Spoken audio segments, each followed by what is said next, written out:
Les crises financières sont des événements dévastateurs sur les plans économiques, politiques et sociaux. La situation dans laquelle on se trouve actuellement rappelle à bien des égards la crise financière de 2008. Ces crises posent de nombreuses questions dans le débat public et l'une d'entre elles porte sur l'anticipation des risques financiers.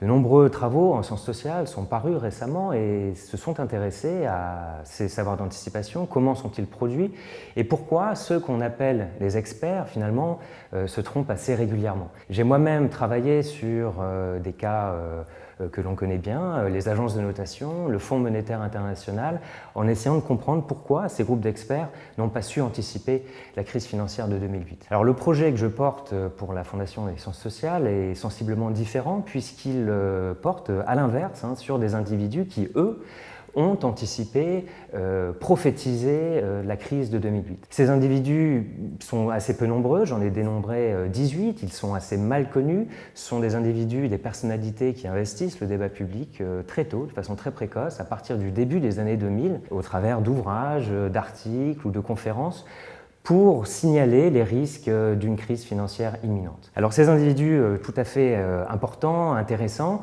je les analyse au travers de trois grands enjeux. Le premier, c'est la question finalement qui sont ces experts, je retrace leur carrière, leur trajectoire biographique, professionnelle, en me demandant aussi à partir de quand ils ont commencé à alerter le public. La deuxième grande question, elle porte sur ces savoirs d'anticipation, sur la parole prophétique en elle-même. C'est une parole quasiment scientifique qui est tout à fait intéressante et je m'intéresse au contenu de cette parole, à ses formats qui sont très singuliers et j'essaie de comprendre aussi pourquoi cette parole prophétique a été critiquée, contestée, remise en question, voire même tournée en ridicule avant la crise. Et le troisième dernier grand enjeu, il est en quelque sorte institutionnel. Je m'intéresse, j'essaie de comprendre, d'identifier si les prophètes de la finance sont parvenus à réformer les institutions financières et les croyances économiques. Alors voilà pour les trois grands objectifs. Maintenant, l'originalité de ce projet, il est aussi d'ordre analytique et méthodologique. Je propose d'analyser, d'utiliser des cadres analytiques qui viennent de la sociologie et de l'histoire des religions